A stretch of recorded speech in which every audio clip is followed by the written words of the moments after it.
The bitch came back the very next day. Oh, the bitch came back.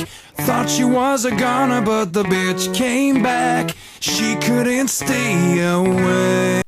Bonjour à toutes et à tous. Encore désolée pour cette mauvaise qualité de caméra. J'aurais pas. Là, je filme.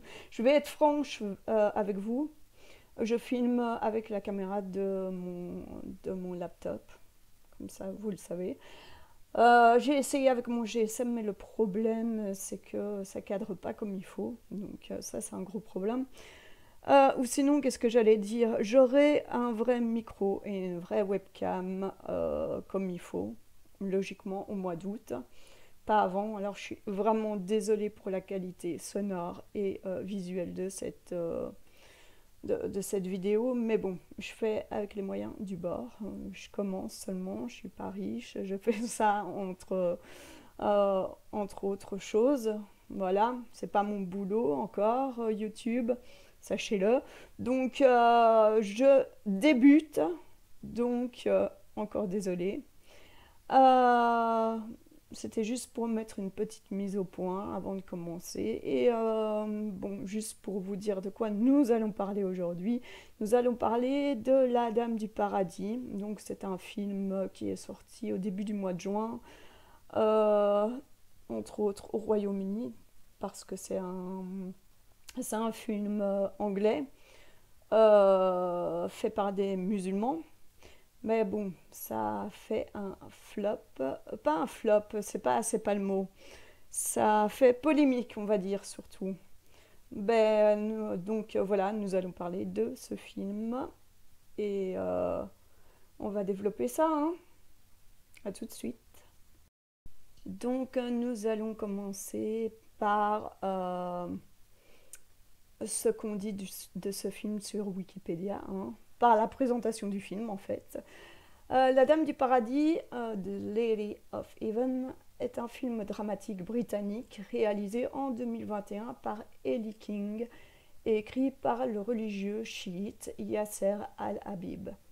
Le film se présente comme le premier film sur la vie du personnage historique Fatima Zahra, fille du prophète islamique Mahomet et épouse du premier imam chiite Ali ibn Abi Talib. Désolée pour la prononciation. La Dame du Paradis, interdit dans plusieurs pays, et nous allons revenir dessus après, mais bon, c'est écrit dans Wikipédia aussi, est déprogrammée au Royaume-Uni, ça aussi nous allons y revenir après, et accusée par des musulmans de représenter le prophète et d'adopter un point de vue pro-chiite sur la lutte de succession qui suivit sa mort en 632. Alors, qu'est-ce que je voulais dire encore? Oui, présentation. Bien que le titre du film concerne Fatima Zahra, la fille de Mahomet, le film évoque Ali ibn Abi Talib, gendre du prophète, et Abu Bakr as-Siddiq, compagnon du prophète, et à travers eux la question de la succession de Mahomet.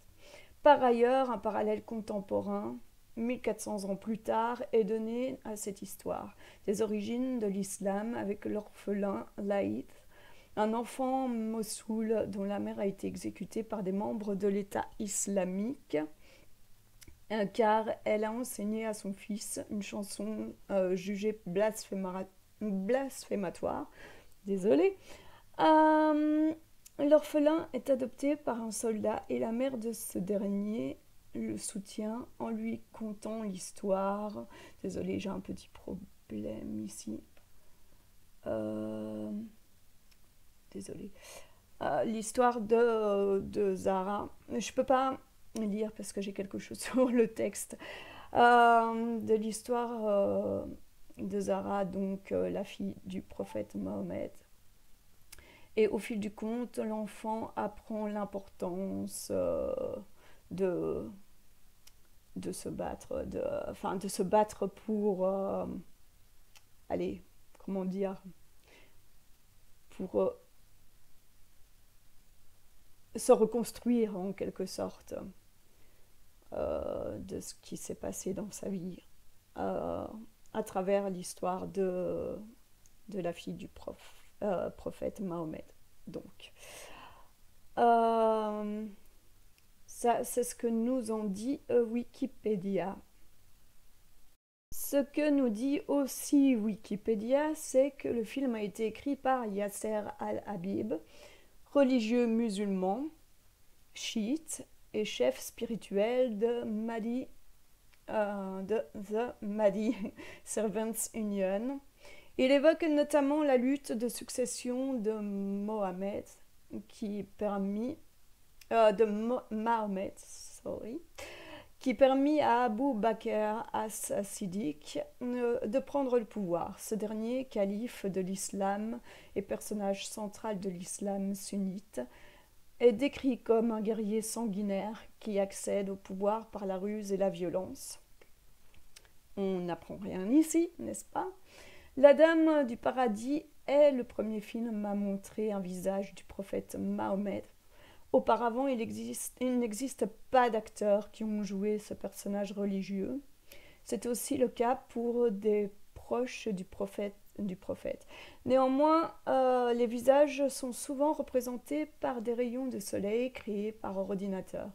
Cette particularité permet de respecter, selon les auteurs du film, l'interdiction de l'islam sur la représentation visuelle du prophète Mahomet.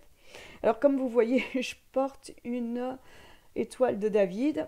Donc c'est juste pour souligner une petite différence entre l'islam et le judaïsme. Dans le judaïsme, nos prophètes peuvent être représentés parce qu'ils sont humains. Seul Dieu ne peut pas être représenté. Ce qui est une différence avec donc l'islam où apparemment même les prophètes ne peuvent être représentés alors que à la base ils sont humains malgré tout. Ils ne sont ni divins ni autre chose. Mais bon, c'est leur point de vue, c'est leur religion, je la respecte, mais voilà. C'était juste pour souligner cette petite différence entre l'islam et le judaïsme. Parce que, pour être franche avec vous, parfois je ne comprends pas pourquoi on se dispute entre juifs et musulmans. Non pas parce que... Oui, je comprends parce que c'est vrai que l'islam est plus radical, on va dire. Mais sinon, nos religions sont très proches. D'ailleurs, l'islam découle du judaïsme, tout comme la chrétienté à la base aussi, parce que le Premier Testament, désolé de vous le dire, mais c'est la Torah, quoi. Voilà. Enfin, tout ça pour dire ça, mais bon, c'est pas le sujet à l'ordre du jour. Donc nous allons continuer avec le fait que le Maroc a interdit le film sur son territoire. Donc voilà pour le Maroc, le Conseil supérieur des oulémas condamne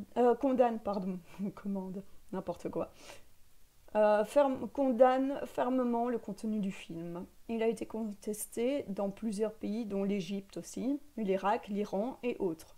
Le Maroc, pour sa part, a interdit la projection du film The Lady of Heaven, ou La Dame du Paradis en français, de son réalisateur Eli King. En effet, le Centre cinématographique marocain, CCM, a décidé de ne pas accorder une autorisation à ce film et d'interdire sa projection commerciale ou culturelle dans le territoire national. Dans un communiqué, le CCM explique que les services compétents dans le royaume ont l'habitude d'autoriser les œuvres cinématographiques et audiovisuelles à être tournées à l'intérieur du territoire national ou à l'étranger pour les importer du pays de production et les distribuer sur les salles de cinéma à l'intérieur du territoire national, dans le respect total des textes législatifs et réglementaires régissant le secteur cinématographique au Maroc, si elles ne sont pas contraires aux constantes et aux sacralités du royaume. Ce qui n'est donc pas le cas ici, comme vous l'aurez compris. Donc voilà, que nous disent encore les Marocains à propos de ça, je vais vous le dire.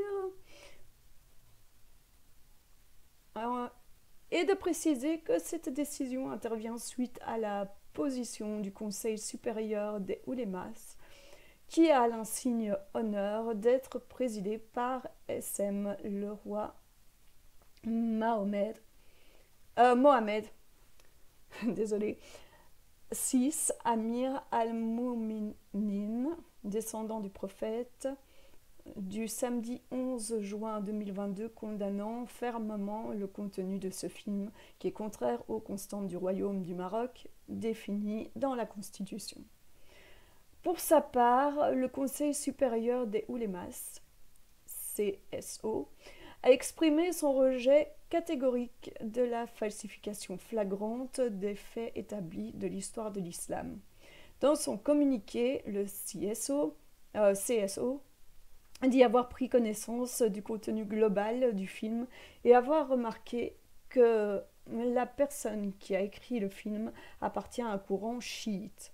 Il a été déchu de sa nationalité koweïtienne pour ses idées extrémistes. Le CSO condamne fermement l'incarnation du prophète à l'écran et l'utilisation de la fille du prophète, Fatima Zahra.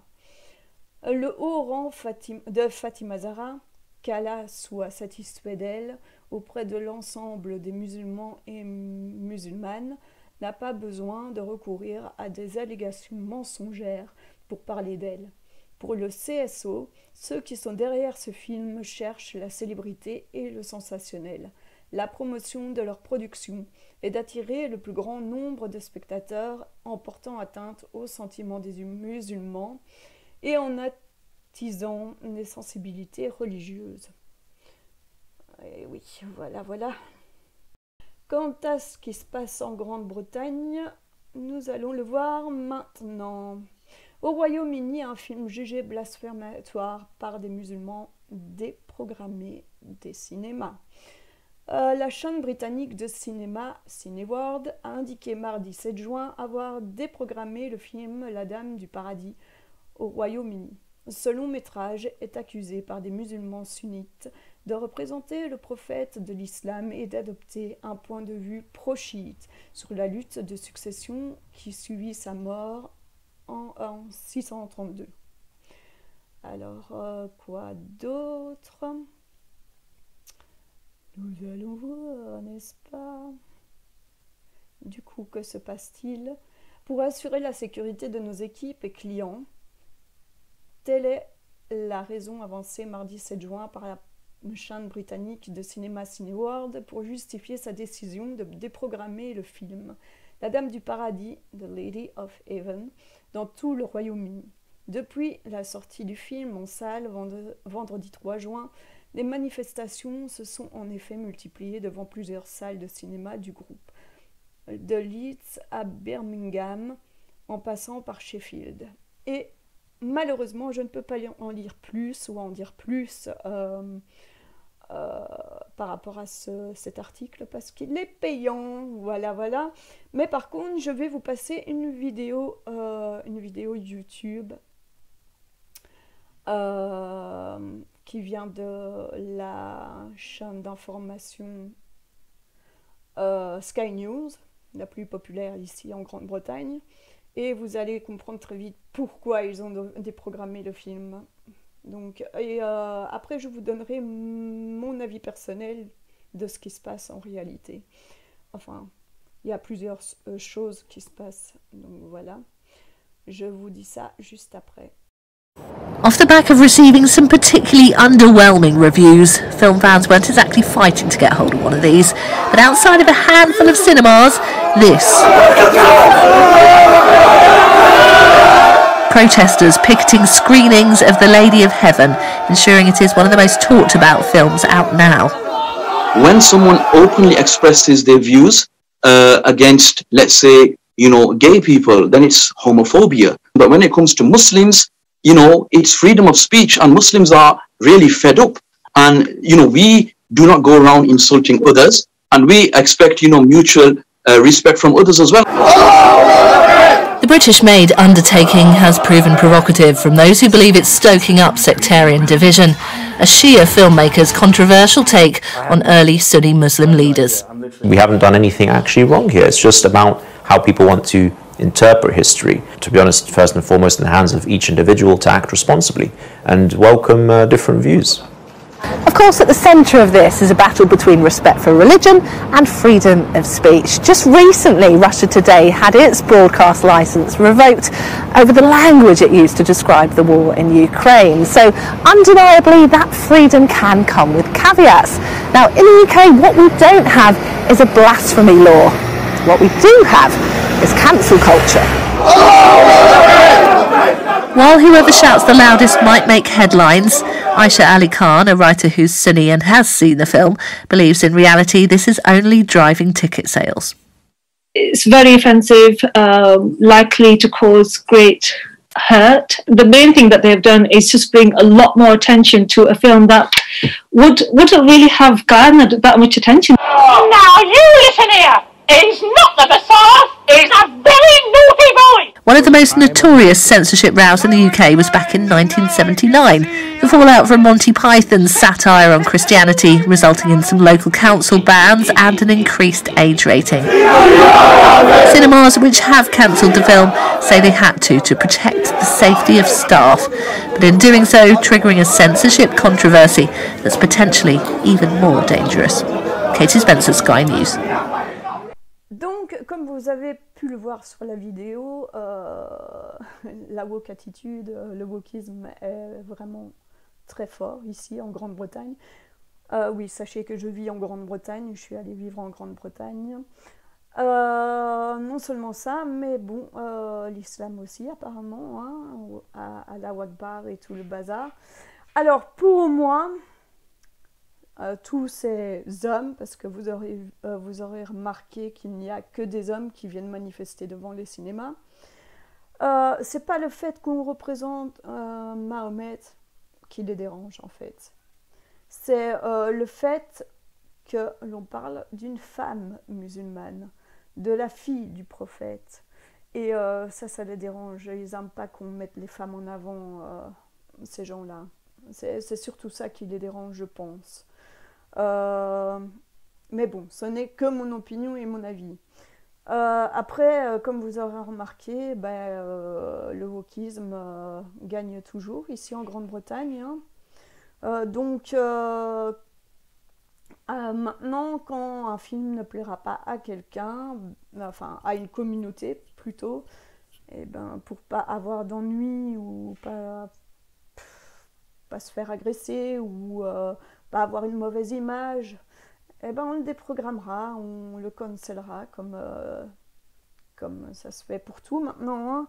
Quand quelqu'un ne plaît pas, on le cancelle. Maintenant c'est à la place de la culture, hein, aussi. On va cancel certains trucs de la culture parce que ça ne plaît pas à des minorités. Donc, que dire, à part triste constatation, hein, à part qu'il serait peut-être temps qu'on se lève un peu, qu'on se laisse plus faire, parce que bon,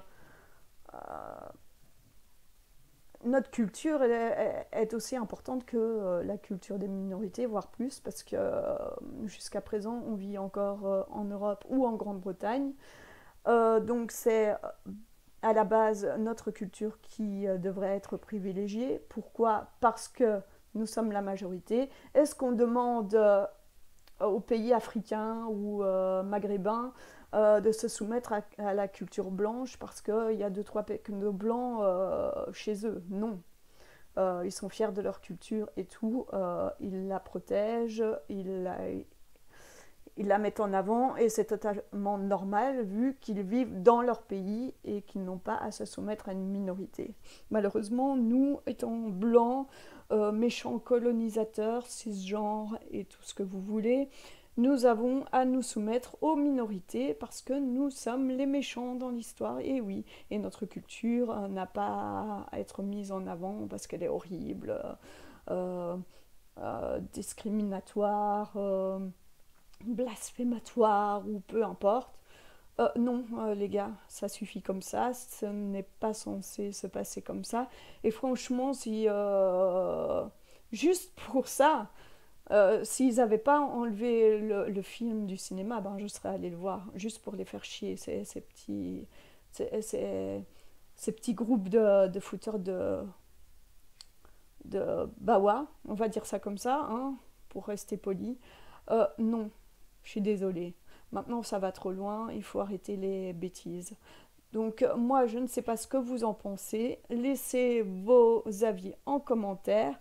Moi, de mon côté, je vais essayer de trouver d'autres sujets. Pas essayer, je vais trouver d'autres sujets, mais je vais surtout essayer de garder les vidéos très interactives avec vous. Vivement août que j'ai du bon matériel et encore désolée pour la mauvaise qualité de vidéo, mais bon, je fais de mon mieux. Désolée, avec ce que j'ai pas grand chose point de vue streaming. Donc déjà j'ai mis quelque chose sur mon ordinateur pour pouvoir faire du montage, un bon truc pour faire du montage. Qu'est-ce que tu fais, Yana? Oui, Yana, c'est mon chien. Donc voilà, moi je vous dis à bientôt, à mon avis pas avant la semaine prochaine et je trouverai un autre sujet. Par contre j'ai ouvert une chaîne Twitch aussi, je viens de l'ouvrir, donc je vais voir qu'est-ce que je vais faire dessus. Je vais peut-être faire des lives où on pourra interagir un peu mieux avec le chat. Peut-être je ferai d'autres trucs aussi sur ma chaîne YouTube comme des blind tests ou des trucs un peu plus comiques parce que parfois ça fait du bien aussi hein, de délirer. Allez, moi je vous dis à la prochaine. N'oubliez pas de vous abonner, d'aimer ou de ne pas aimer cette vidéo, c'est votre droit aussi. De partager si vous l'avez aimé. Et de cliquer sur la petite cloche si vous voulez avoir les notifications pour mes prochaines vidéos. Sur ce, je vous dis à bientôt. Au revoir. The bitch came back the very next day. Oh, the bitch came back. Thought she was a goner, but the bitch came back. She couldn't stay away.